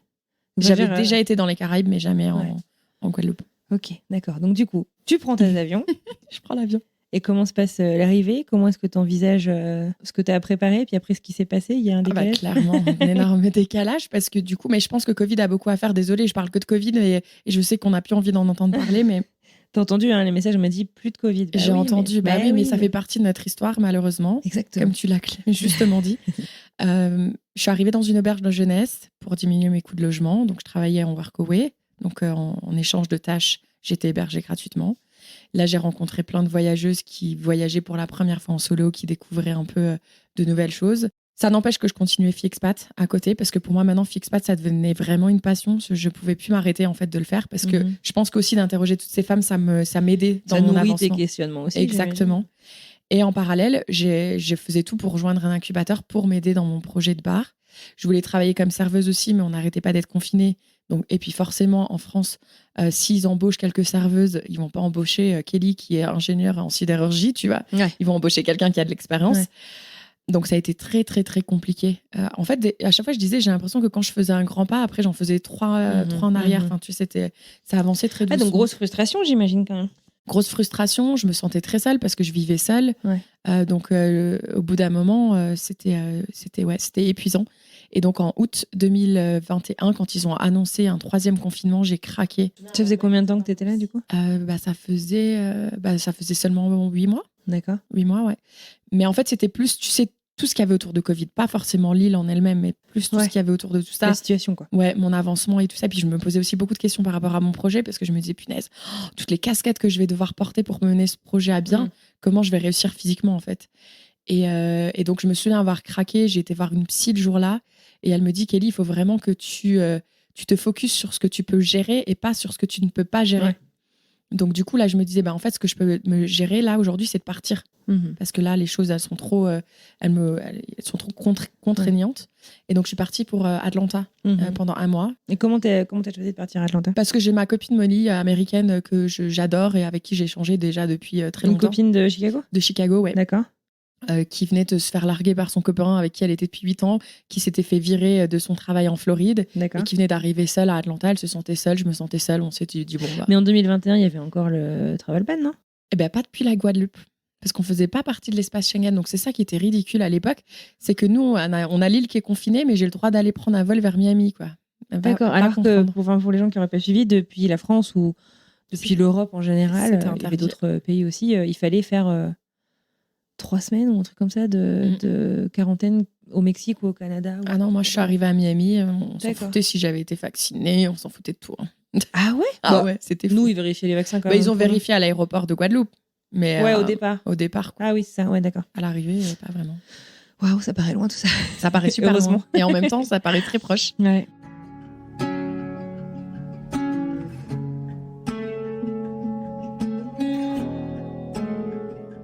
Donc tu pars à Atlanta avec quoi comme objectif du coup de remonter le moral à ta copine ? Aucun objectif parce que je me souviens quand j'ai rencontré Maïré qui est une entrepreneuse guadeloupéenne à Atlanta et qu'elle m'a dit mais qu'est-ce que tu fais là ? Et je lui ai répondu I'm a lost bird. Ah ouais. Je me souviens. Je suis un petit oiseau perdu. Voilà. Oui. Ouais. Et tu vois, je suis même émotionnelle à l'idée de m'en rappeler parce que je me disais ouais en fait qu'est-ce que je fais en fait mais émue. Désolée. Pour ceux qui m'écoutent, ils doivent se dire c'est incroyable. Mais c'est une running joke parce que Kelly fait plein d'anglicismes. Ouais, Et du coup, ça me fait rigoler. Mais il n'y a aucun problème. T'inquiète pas, on comprend ce que tu dis. Merci. Je me souviens avoir été littéralement... ouais, je savais pas. Je sais plus ce que je fais. Est-ce que je retourne en Guadeloupe? Est-ce que je retourne pas? Je sais pas. Ouais, d'accord. Donc tu cherchais un peu des réponses sans les chercher activement, mais Exactement. Ok. Et donc du coup, cet entrepreneur que tu as rencontré, tu l'as rencontré comment du coup, grâce à quoi? Oui, j'avais rejoint un incubateur en Guadeloupe. J'avais un mentor qui était super, qui est d'ailleurs un podcasteur, donc c'était trop drôle. D'accord. Et en fait, donc j'ai avancé sur mes business plans et tout ça. J'ai eu plein d'idées, mon projet a un peu varié, mais dans la bonne direction. J'avais même mon logo, le nom de l'entreprise, etc. Mais là, ouais, je me dis, j'attends de voir que ça passe et on verra ce qui se passe. Et là, en fait, donc je le savais parce qu'elle, comme c'était une Guadeloupéenne qui, quand même, vivait aux États-Unis maintenant et qui avait lancé 2 entreprises, elle était connue sur l'île. Ouais. Et donc, en fait, je l'ai contactée en lui disant, non, encore mieux que ça. J'étais en train de travailler dans un café coworking en Guadeloupe, avec Anastasia d'ailleurs, du podcast. Et j'entends 2 femmes en train de parler derrière moi qui parlent qu'elles rêvent d'aller vivre au Canada. Donc, je me suis littéralement incrustée dans leur conversation en leur disant... Salut, moi c'est Kelly. Alors, moi c'est Kelly, j'ai un podcast sur l'expatriation et je traite du Canada. Donc, si ça vous intéresse, voilà le nom. D'ailleurs, je peux vous donner quelques conseils si vous voulez. Et là, on échange et tout ça. Et je leur explique que là, je partais à Atlanta. Elle me dit, je connais Maïré qui attend là. Je dis, comment ça, tu connais Maïré? Elle me dit, oui, j'étais à l'école avec elle. Je lui dis, mais écoute, j'essaye de la contacter, mais elle me répond pas. Est-ce que tu pourrais la contacter? Tu l'avais déjà identifiée comme... Je l'avais déjà identifiée. Je m'étais dit, quitte à aller à Atlanta, autant faire d'une pierre deux coups, en fait. Moi, j'aime bien être très efficace quand même dans ce que je fais. Et donc, elle a dit, attends, je vais lui envoyer un message WhatsApp. Elle lui a envoyé un message et le lendemain, Maïré me répondait. Génial. Et on prévoyait un rendez-vous. Ouais, d'accord. Et cette personne, en fait, a changé le cours de ta trajectoire. Exactement. Comme quoi, il faut écouter la conversation de ses voisins au café, quoi. Exactement. Et s'incruster et oser demander. C'est ça. C'est très important. Ouais. Et donc, ouais, elle a changé la trajectoire parce que du coup, elle avait besoin d'aide, elle avait besoin d'une freelance. Pour faire quoi? Pour l'aider dans tout ce qui était remise à jour de tous les process, les procédures, parce qu'ils n'avaient rien en place. Et leur start-up, elle évoluait très, très, très rapidement. Donc, quelqu'un qui fasse un peu office de CEO ou un truc comme ça. Exactement. D'accord. Donc de là, je suis partie au Mexique parce que le Mexique, ils n'étaient pas confinés et c'était moins cher. Tu n'avais pas de visa pour travailler depuis les États-Unis? Non. Donc pour être sur le même fuseau horaire? Exactement. D'accord. Et aussi parce que du coup, j'allais rejoindre Tiffany aussi qui m'aidait à l'époque avec le podcast et qui avait trouvé un coworking, co-living, pardon. Alors c'est quoi un co-living? Attends, parce que là, on va rentrer dans le vif du sujet, on va parler de nomadisme et de tout plein de choses. C'est quoi le co-living, le coworking, tous les machins? Enfin, c'est pas quelque chose, je pense, qui est hyper connu quand tu n'évolues pas du tout dans ce domaine-là. Ok. Alors, un coworking, ça va être un endroit où les gens vont se retrouver pour télétravailler. Donc, chacun est en général, tu es dans une pièce, tu travailles derrière ton ordinateur, mais de temps en temps, quand tu fais des pauses, ce qui est super sympa, c'est que tu échanges avec soit d'autres entrepreneurs, soit d'autres personnes en télétravail. Donc, c'est des échanges qui sont sympas que tu n'aurais pas si tu restes télétravailler chez toi. Ouais. Un co-living, c'est un coworking, mais où tu peux vivre dedans, où tu dors sur place en fait. Donc c'est comme une auberge / coworking. Et donc c'est quoi? C'est genre on se retrouve à 10, on loue une maison et la maison elle est suffisamment sympa pour qu'on puisse passer la journée pour bosser. Exactement. Et là en l'occurrence, le co-living que Tiffany avait trouvé, eux, ils avaient fait un travail de fou pour rendre l'expérience de coworking excellente. Une super connexion Internet, un décor magnifique tout en bois, avec des plantes partout. Et donc, du coup, tu as même des femmes de ménage, des jardiniers. Donc, toi, tu as vraiment... Tu t'occupes de pas grand-chose, en fait. Déjà, de pas s'occuper du ménage. Donc, grand quand tu luxe, vis à 10, mais c'est pas des vraies vacances. Voilà, exactement. Ouais. Mais après, les week-ends, oui, tu peux partir. Et puis, du coup, tu as des amis avec qui partir. Donc, moi, c'est une expérience que j'adore. Et en fait, là, ça fait combien de temps quand du coup tu retrouves Tiffany pour aller dans ce co-living? Ça fait combien de temps que tu as quitté la Guadeloupe? Quelques mois? Ouais, parce que j'ai quitté la Guadeloupe en août et là, je suis arrivée dans le co-living en octobre. D'accord. Donc, en fait, tu le sais pas à ce moment-là, mais là, c'est là qu'en fait commence la vie de nomade, en fait. Carrément. Ça que tu te mets... Carrément. Et du coup, ça a été même un peu... Ça a été difficile parce que là, Alors déjà, moi qui est très sociable, tu l'as remarqué, très extravertie. Là, maintenant, Kelly parle à des murs. Ah ouais, non, carrément. Donc, et les gens lui répondent. Je squattais la cuisine du co-living. D'accord. Parce que tout le temps, des gens viennent se faire du café. Ouais. Lieu de vie. Donc moi, je passe mes journées à parler, à écouter des histoires de nomades qui me font rêver. Ouais. J'essaye de travailler aussi, c'est pas évident. Et puis là, grosse remise en question. Je fais quoi? Bah là, tu bosses pour Maïré. Oui, là, je bosse pour Maïré, mais je vais faire quoi après? Enfin, ça va pas être sur durée illimitée non plus.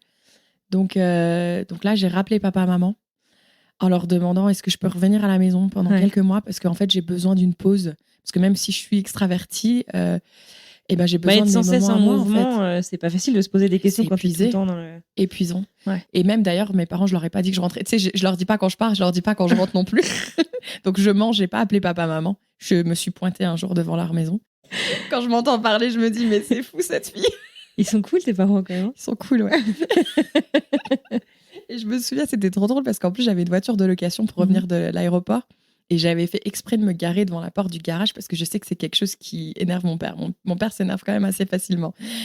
Et je me souviens, j'ai une vidéo parce qu'ils étaient partis marcher. Je traque mes parents sur l'iPhone. Donc je sais en tout temps où ils sont.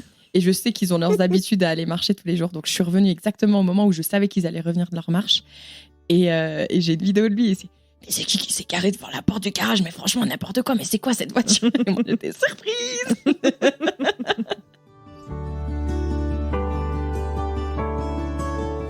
Et donc, je suis revenue chez eux et j'ai même dit j'aimerais bien que pour l'instant, personne ne sache que je suis rentrée. Parce que j'ai besoin de ce temps pour moi, j'ai besoin de me reposer. Qu'on ne te pose pas de questions, quoi, finalement. Voilà. Et que toi, tu puisses. Exactement, parce qu'on allait me poser des questions, mais tu fais quoi là? Qu'est-ce que tu vas faire? Et c'est quoi? On te demande toujours, en fait, c'est quoi qui va venir après? Exactement. Donc là, j'étais. Il me faut ce moment pour moi. Ouais. Et je pense que même en tant que parent, ça doit pas être évident de voir sa fille de. J'avais quel âge à l'époque? 35, 36 36, ouais, je sais plus. Dans cette phase, en fait. Ouais. Et puis là, en plus, je commence à avoir des sponsors. Donc là, je me dis, mais peut-être que je peux vivre de mon podcast parce que moi aussi, c'est ça qui me revenait beaucoup en tête. C'est j'aimerais pouvoir développer le podcast et en vivre parce que c'est ça qui me passionne. Donc voilà. Et ensuite, où est-ce que je suis partie à partir de là? Je sais même plus ce que j'ai fait. T'es revenue au Canada? Ah non, donc je suis en France et là, je reçois non. Là, je sais que je vais recevoir ma convocation pour passer mon test de citoyenneté canadienne. Donc toi, en parallèle de tout ça, tu sais pas vraiment où tu vas finir, ce que tu vas faire, mais en parallèle de tout ça, tu avais lancé toute la procédure pour devenir canadienne. Je l'ai fait avant de partir. Parce que tu te souviens, toujours avoir un plan B. Ouais. C'était ça ton plan B? Pour moi, avoir un plan B. En fait, je me disais, je suis tellement proche du but que ça serait pas très intelligent de ma part de partir sans avoir ce Graal qui est le passeport canadien et qui puisse me permettre de pouvoir revenir quand je veux, en fait. Ouais. D'avoir cette liberté. Bon, tout le monde me dit, ouais, et puis en plus, si tu as des enfants, tu leur donnes un deuxième passeport. Bon. C'était pas du tout ça la raison. Moi, c'était mon plan B. Ouais. Si ça se passe mal en France ou en Guadeloupe, je peux retourner au Canada. D'accord. J'ai cette possibilité. Tu repars pas de zéro, quoi. D'accord. Plan B, toujours très important. Et donc là, je savais que normalement, j'allais passer ma citoyenneté, mon test en tout cas, ou le serment. Donc je zonais aux alentours du Canada parce que je me dis, si là, je retourne au Mexique, par exemple, et que je dois acheter un billet d'avion dernière minute, ça va me coûter un bras. Financièrement, là, tu vois, je te parlais que j'avais de l'argent de côté, mais j'étais pas non plus millionnaire. Donc là, je commençais un peu à, tu vois. Puis tu veux pas arriver à sec, quoi. Enfin, voilà, il faut que je me serre un peu plus la ceinture. Donc j'ai commencé là à faire le pet sitting, le house sitting, pour essayer d'économiser un peu d'argent. En attendant, en fait, que ça arrive. En attendant très longuement. Donc ça, tu l'as fait au Canada et aux US. Les deux. Et là, ça a été une période très. Enfin, pour moi, je catégorise 2022 comme une année stressante, challenging, difficile. De transition, quoi, en fait. Avec beaucoup transition, mais avec une contrainte qui est quand même géographique, mais même financière, parce que vivre en Amérique du Nord, ça coûte énormément d'argent. Depuis le Covid, sorry de revenir encore à ça, mais exactement. Ouais. Donc en fait, c'était très compliqué. Et puis tu essayes de développer quelque chose, donc tu passes des heures à créer, etc. T'as pas envie de les compter tes heures. Ouais, non. Donc ça a été très très dur. Ouais, j'imagine. Et alors, à quel moment est-ce que tu as reçu ce courrier tant attendu? Je l'ai reçu le 14 septembre, date que je mémoriserai à vie. Mon anniversaire de mars, ça arrive bientôt, là, c'est super. Ouais. Je l'ai reçu le 14 septembre. Attends, je sais plus si c'était le 14 ou le 22. Non, je crois que c'était le 22, désolée. Et j'étais à Montréal en train de garder les 2 chats d'une copine qui était rentrée en France. D'accord. Et donc là, je savais aussi, je pouvais payer pour faire l'envoi du passeport express. Mais je me disais, si je le reçois en express, mais je vais où après, en fait? Ouais. Donc là, on en revient en fait toujours à cette même question. C'est quoi qui vient après? Exactement, et c'est une charge mentale. Mais là, comme financièrement et professionnellement, je suis déjà en train de me chercher, ça serait bien que j'arrête de me chercher géographiquement. Donc je me suis dit, je vais rester à Montréal plusieurs mois. Je connais pas mal de monde en plus. Donc au moins, je peux avoir la partie faire la fête qui est au moins ça coché. Au moins, ça checké. Et en plus, c'est facile de trouver des colocations aussi à Montréal. C'est aussi pour ça. D'accord, ok. Et c'est moins cher. C'est la ville la moins chère pour les colocations au Canada. Ah ouais, dans les grandes villes, quoi. D'accord. Ouais. Ok. Alors, tu restes combien de temps à Montréal? Et je suis restée jusque fin mars 2023. D'accord, donc tout récent, puisque là, on se parle fin août 2023. Ouais, c'est ça. D'accord. Et alors, à quel moment est-ce que tu as réussi à y voir plus clair finalement sur la suite? Je sais pas si je vois toujours très clair Ouais. sur la suite. En fait, je pense que maintenant, j'ai accepté que c'est OK de vouloir fréquemment changer d'endroit et de job, en fait. Parce que je pense que j'ai accepté que la vie, c'est pas seulement une adresse fixe et un travail fixe. Ouais. Ça peut évoluer avec le temps. Et c'est vrai que du coup, moi, j'évolue tous les 2-3 mois. Donc, ça peut paraître très intense pour certaines personnes. Mais pour moi, ça me correspond parce c'est qu'en fait, un rythme qui te va, quoi. c'est un rythme qui me va parce que dès que j'arrive quelque part, je suis contente de découvrir un nouvel endroit, des nouvelles personnes, un nouveau travail. Et je pense que là, moving forward, comme ils disent les Américains, je pense que c'est ce que je vais m'amuser à faire. En fait, tous les 2-3 mois, je vais me poser quelque part, rester plusieurs mois, bouger, etc. Jusqu'à ce que je trouve un endroit jusqu'à ce que tu n'aies pas envie de continuer, finalement. Voilà, enfin, t'as pas de contraintes. Donc, en fait, quand tu étais à Montréal, au Québec, c'est là que tu as acheté cette magnifique voiture qui est juste en face de moi, là, devant, dans la rue. Donc, du coup, c'est un Dodge Caravan que tu as aménagé. Tu as aménagé l'arrière pour pouvoir y poser ton lit. Et donc, pour pouvoir vraiment partir à l'aventure. L'objectif n'étant pas de passer ta vie dans ta voiture, mais de pouvoir, en fait, être très mobile et de pouvoir partir avec ta voiture à peu près n'importe où. Exactement, parce que j'étais avec un coloc français qui était arrivé à Montréal en PVT, le permis vacances-travail, et il s'est acheté un Dodge. Alors déjà, il me dit, je l'ai payé, je crois, $4 500. Je pensais pas que c'était aussi peu cher, tu vois, d'acheter un Après, ça dépend combien de kilomètres. Oui, exactement. Et j'ai commencé à la rouler, sa voiture, et je me suis dit, elle est cool à rouler. Et puis, c'est vrai que c'est pratique quand même d'avoir un lit, parce que du coup, comme tu l'as dit, ça me permet de faire des transitions plus facilement, sans débourser un rein à chaque fois que je dois aller réserver un Airbnb pendant une semaine, tu vois. Ouais. Et puis l'avion, et puis l'avion, carbone. et puis les habits aussi, mine de rien, on en revient au matériel. Mais moi, là, maintenant, je venais de me racheter tous des habits d'hiver. Qu'est-ce que je fais de mes bottes, de mon manteau, de mes pantalons, etc. Ça coûte un bras, tout ça coûte un bras. Donc, du coup, je me suis dit, là, en ayant mon petit van à aménager, je vais pouvoir, ça va pouvoir répondre à plusieurs de mes besoins. 1, avoir constamment avec moi tous mes habits. Et 2, pouvoir bouger facilement et sans devoir débourser un rein.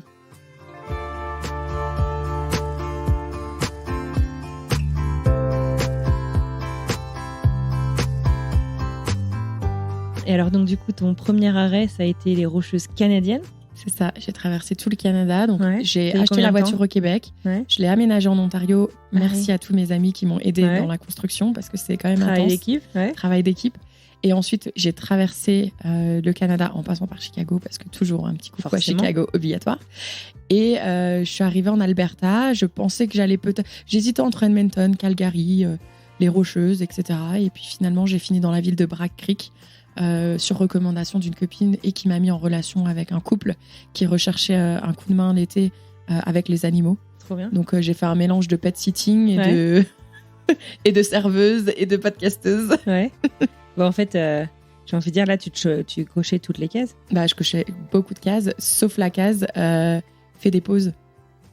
Faire des pauses. Parce que du coup, c'est super intense, quoi. C'était très intense ces 2 mois. Le problème, en fait, de toutes ces passions, c'est que quand est-ce que tu mets ton cerveau au repos?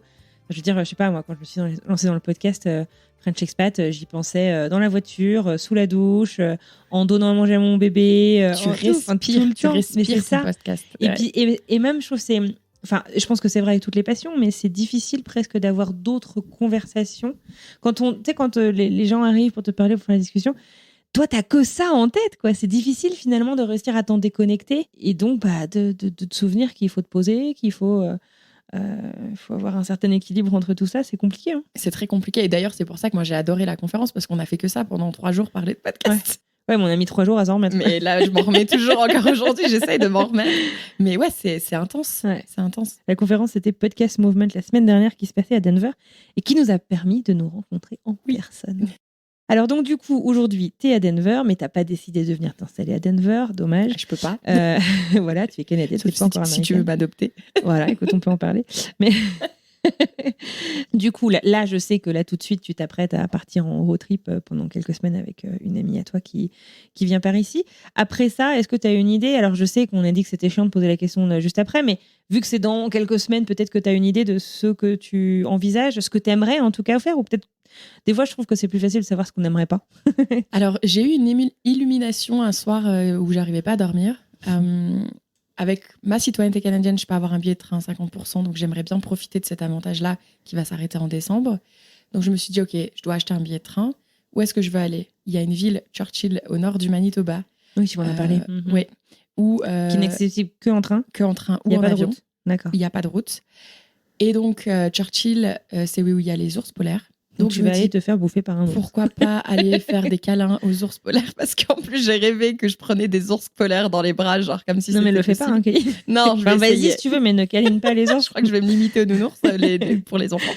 Mais j'ai eu ça, en fait. Et puis moi aussi, je pense que on a des rêves prémonitoires, j'y crois beaucoup. Donc, j'ai fait ce rêve, j'ai eu cette illumination. T'es allé chercher sur Google ce que ça voulait dire, celui-là de rêve ? Non, maintenant, je vis un peu au jour le jour. Et je pense que c'est peut-être ce que je vais faire. J'en ai parlé d'ailleurs aux personnes chez qui j'étais. Est-ce que ça serait possible que je laisse ma voiture chez vous pendant quelques mois ? Parce que tu te souviens, je te disais, quand j'arrive quelque part, je vais rester plusieurs mois. Et ils m'ont dit avec grand plaisir, parce que du coup, ça nous permettra de te revoir et tu vas pouvoir nous faire des quiches. Par là. Des bonnes quiches françaises. Trop sympa. Et donc, du coup, je pense que le plan, ça va être ça. Je dois déposer mon ami à Los Angeles. Je vais rerouler jusqu'à Calgary. Donc, ça va être très intense, encore une fois. Déposer ma voiture, prendre le train pour Churchill et rester là quelques mois, à condition que je trouve un poste sur place, bien évidemment, parce qu'on en revient toujours aux contraintes financières. Il faut quand même que je gagne de l'argent, mais aussi que je trouve un endroit où vivre, en fait, pendant 2 mois. Donc, c'est l'idée aujourd'hui. D'accord, génial. Mais écoute, tu nous tiendras au courant, sachant que du coup, tu vas y arriver au début de l'hiver, quoi. Enfin, oui. L'idée, ça serait que je reste pas totalement pour la durée de l'hiver, mais une partie de l'hiver. Ça doit être intense, l'hiver, là-bas. Je pense que ça va être très intense. Mais ça doit être dingue en même temps. Mais je me dis, ça doit être magnifique. Et j'avais prévu peut-être de partir début décembre, mi-décembre. Je m'étais dit là, peut-être aller quelques mois en Polynésie française, parce que j'adore faire de la plongée, donc aller passer mon niveau de plongée. Mais comme il y a une conférence du podcast qui va se dérouler en Floride au mois de janvier, maintenant, est-ce que je vais pas rester un petit peu plus longtemps et partir plus tard ? D'accord. This is the question. Okay. On verra bien. Affaire à suivre. Eh ben, c'est génial, écoute, c'est super intéressant, en tout cas, ton parcours. Merci beaucoup de l'avoir partagé avec nous. Est-ce qu'il y a un conseil, un petit truc, je sais pas, du coup, on se retrouve en 2020, en plein questionnement, un truc que tu pourrais aller chuchoter à l'oreille de la Kelly de 2020, un truc qui t'a peut-être aidé ou qui t'aiderait si tu l'entendais maintenant ? Fais-toi confiance et n'écoute pas trop les gens autour de toi. Ouais. Ne pense pas trop au qu'en dira-t-on. Oui, c'est ça. Ou, mais tu sais que... Non. Ouais. C'est laissez-moi vivre ma vie, en fait. Donc, je lui dirais peut-être vis ta vie. Demande-toi ce qui te rend toi heureuse et pas ce qui rend les autres et la société heureux. Ouais. C'est toi qui est important et puis pour la suite, on verra. Et l'argent finit toujours par revenir aussi. Ça, c'est... Parce que j'ai toujours un peu, des fois, cette anxiété financière. Ouais. J'y travaille encore aujourd'hui. Et je lui dirais, t'inquiète, l'argent, tu t'es jamais retrouvé à la rue et tu te trouveras jamais à la rue parce que maintenant, t'avales. Et au pire, tu prendrais, je sais pas. Exactement. C'est que je lui dirais ça aussi, je pense. Trop cool. Merci beaucoup, Kelly. Avec plaisir, merci à toi. Et bon voyage, du coup. Merci.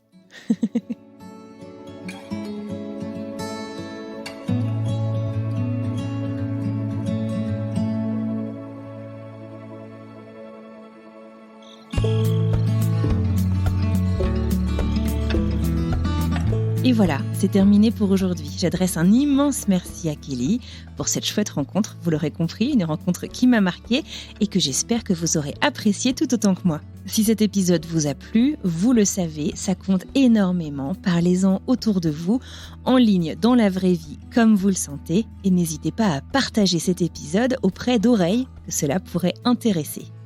C'est la saison des fêtes. N'hésitez pas à partager votre bonne humeur et à nous dire ce que French Expat vous a apporté au cours de l'année 2023 en laissant un petit mot sur les applications de podcast. Sur Spotify par exemple, vous pouvez laisser un petit mot sur chaque épisode ou encore sur Apple Podcast. Sur cette application, vous pouvez commenter le podcast au global. Au cours des 2 prochaines semaines, je vous propose de découvrir ou de redécouvrir des parcours qui vous ont marqué et qui n'ont cessé d'évoluer depuis qu'on a coupé le micro.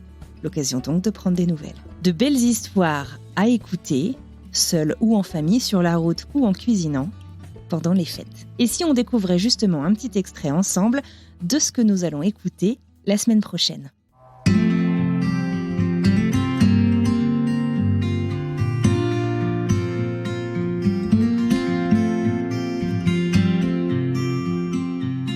C'est une année, je crois, où tout le monde a compris que parfois, tu étais un peu entraîné malgré toi dans un tourbillon dont tu n'arrives plus jamais à sortir et qu'on oublie de réfléchir. En fait, on n'a tellement pas le temps de réfléchir parce qu'on est crevé et que la vie court tout le temps et ça défile et les années passent. Et puis, en fait, je me regarde vieillir et je trouve que je ressemble à ma mère et alors que je parle plus à ma mère et que j'ai pas envie d'avoir cette vie, et tu vois. Et donc, il y a eu tout chez moi, en tout cas, une prise de conscience où je me dis, la vie, c'est maintenant, quoi, plus que jamais. Je me disais, j'ai déjà ça en Californie, mais c'est maintenant, quoi. Vous aurez peut-être reconnu la jolie voix de Déborah, aussi connue sous le pseudo de See You Son en ligne. La semaine suivante, on prendra la route de l'Amérique du Sud. Allez, je vous laisse profiter de vos congés si vous en avez, ou en tout cas j'espère que vous êtes entourés de vos proches, et je vous retrouve dans quelques semaines pour de nouveaux épisodes. À très bientôt. D'accord. Chaque fois, je dis 3 ans, mais en fait, ça fait vraiment que 2 ans.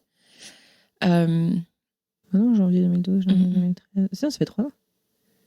Ça fait Ah bah oui, il y a 2013. Faudra couper ça au montage.